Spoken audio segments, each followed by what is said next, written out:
Pascal, alors, un Oui. premier pari sur l'actu aujourd'hui. La ville de Paris a dévoilé le logo pour la candidature des JO de 2024. Oui, un logo très réussi. On y voit un 2 et un 4. C'est le nombre de médailles qu'on gagne en général aux JO. Entre 2 et 4 médailles, pas plus.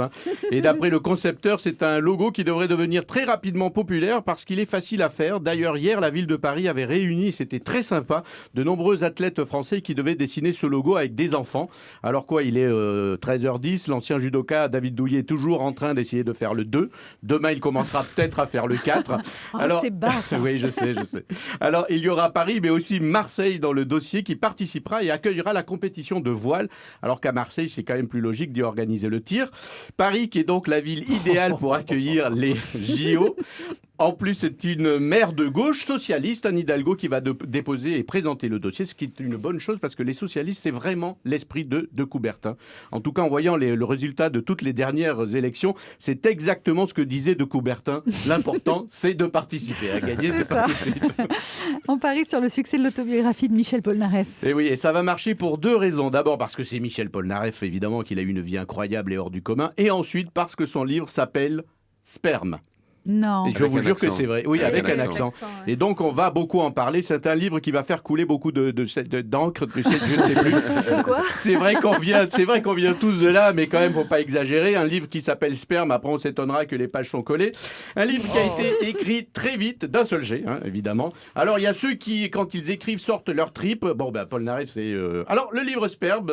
à ne pas offrir pour la Saint-Valentin dimanche, évidemment. Le message est un peu frontal. Alors, le livre s'appelle comme ça, pour être sérieux, parce qu'il évoque un épisode douloureux. En 2011, il apprend que son fils est le fruit d'un don de sperme tenu secret par sa compagne, d'où le titre du livre. Vous voyez, rien de grivois. Et bien sûr, c'est son côté provocateur qui nous plaît bien, évidemment. Heureusement qu'il n'a pas appelé son fils comme ça, en Oui, fait. C'est mieux pour le livre. Vous avez raison. Alors, Sperme sortira... Enfin, le livre sortira le 24 mars, si vous voulez le lire. Et il annonce sa liaison avec l'actrice qui avait joué Absolument, Wonder Woman. Wonder Woman, Linda Carter, ça c'est super Ah étonnant. ouais. Ouais. À Je veux en l'époque. savoir plus. Mais tu Allez, l'as oui, bien sûr. Je ne sais pas comment cette Oui, information est arrivée jusqu'à moi. Tu as déjà lu Sperme ? Allez, bonne nouvelle pour les spectacles musicaux. L'œuvre de Stendhal, Le Rouge et le Noir, va être adaptée en comédie musicale. Absolument, et évidemment, je tiens à préciser à Fleur Pellerin, avant de dire une bêtise lorsqu'elle sera invitée sur un plateau télé, que Le Rouge et le Noir, c'est bien le livre de Stendhal et pas la chanson de Jeanne Masse, en Rouge et Noir des années 80.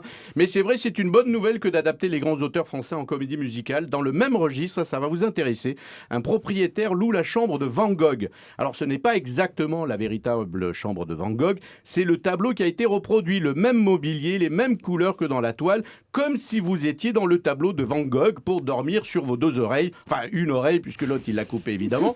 Et c'est une manière d'appréhender l'art. Le problème c'est que pour beaucoup, voir une chambre avec des murs bleus, le sol vert et les couvertures rouges, ils pensent pas tout de suite à Van Gogh, ils pensent à une autre artiste qui s'appelle Damido, je crois. Et si à chaque fois que les enfants voient Ribéry, on leur dit que c'est un Picasso, vous voyez, ils seraient quand même un peu plus cultivés parce que de nos jours, les ados, oui.